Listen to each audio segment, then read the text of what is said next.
Hey, welcome back to the nestjs video series. We are in the second video now. I'm going to talk about controllers today. So let's get started. What are the stuff I'm going to cover in this video? First, how routing works, and then HTTP methods, status codes and response headers and route parameters, how to get the route parameters and stuff, and then how to get the body data with DTO, data transfer object, and then versioning. All right, let's see. Let's start with what's a controller. So in nestjs or any other frameworks, any other API frameworks, a controller is simply the thing that catches the requests and then sends a response to those requests.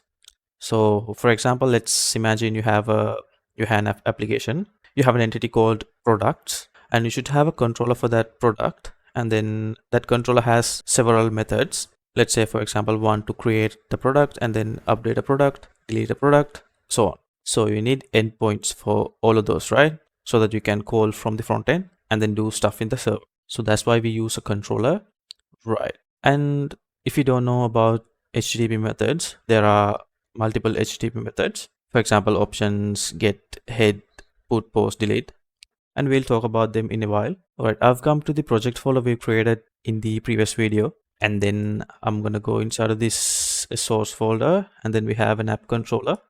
This is how a typical controller looks like in nestjs. But I'm gonna create a new controller so that I can start from the scratch. All right, in order to create a controller, you have a command. You can do it manually as well, but in a real world scenario, you won't use manual method, right? You just need to create a controller so that you'll just run a command and then create a controller. So that's easy. So in real world, you'll use commands. So to create a controller, I'm gonna say nest and then generate controller.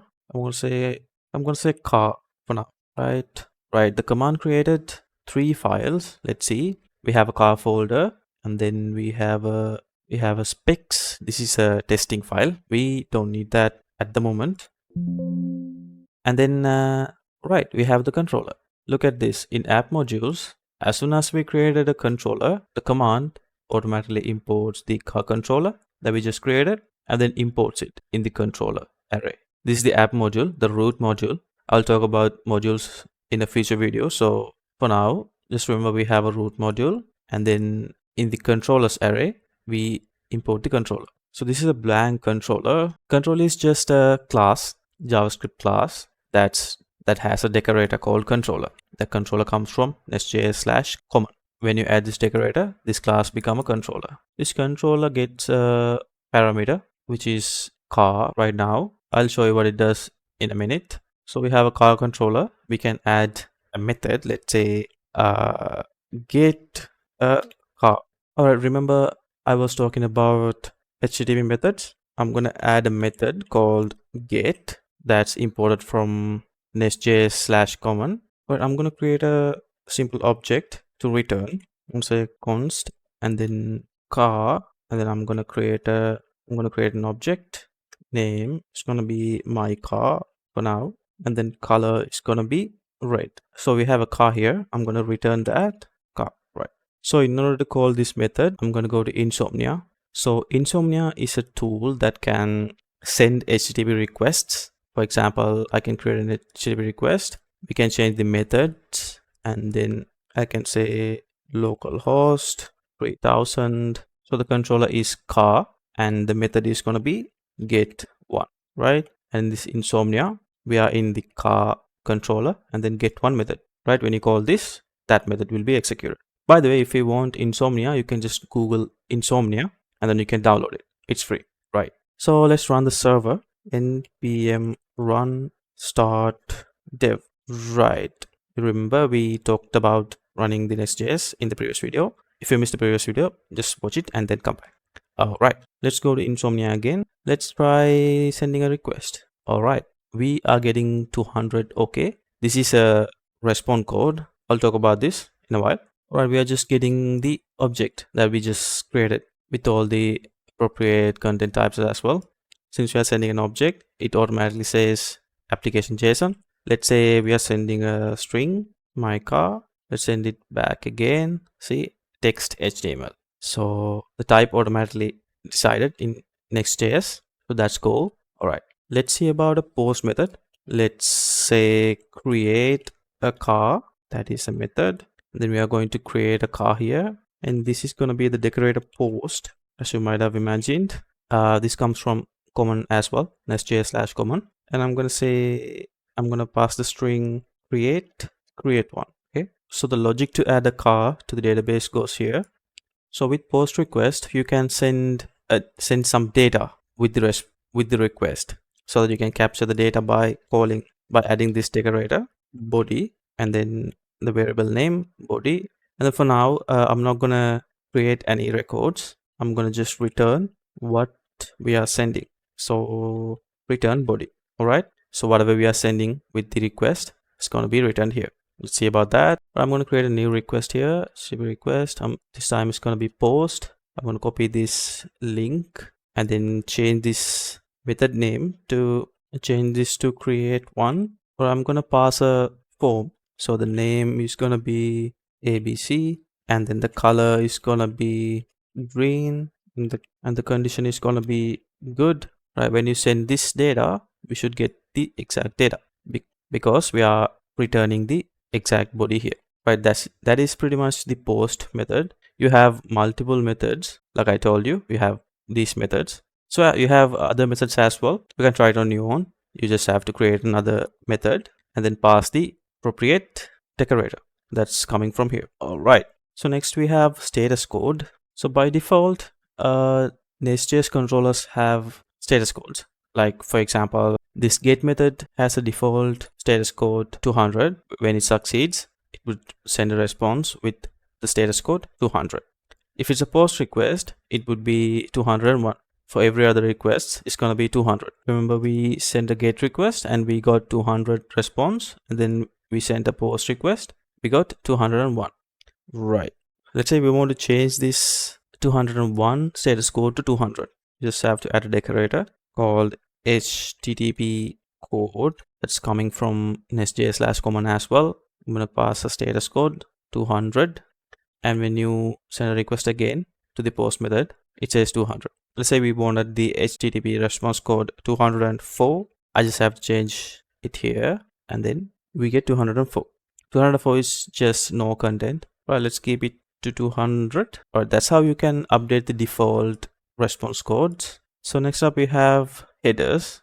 You can send custom headers. So let's say in this method, I need to set a header to the response. I'm gonna have to say header that coming from nestjs/common. This expects two strings. I'm gonna say cache control none. Let's see it here. Headers cache control none.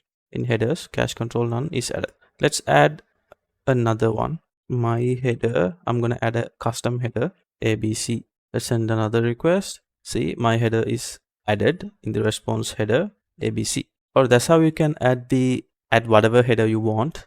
Right, next we have route parameters. Let's see about that. I'm gonna delete these previous decorators so that it's more clearer. I'm gonna delete this as well. All right, so let's imagine we have a method update a car. You would need the ID, right? We are going to capture the ID like this. This is actually a parameter. When you say update / anything 1, 2 or 3 or anything, that will be captured by this parameter. So we can get this parameter by adding another decorator, which is going to be param. That is also coming from nestjs/common.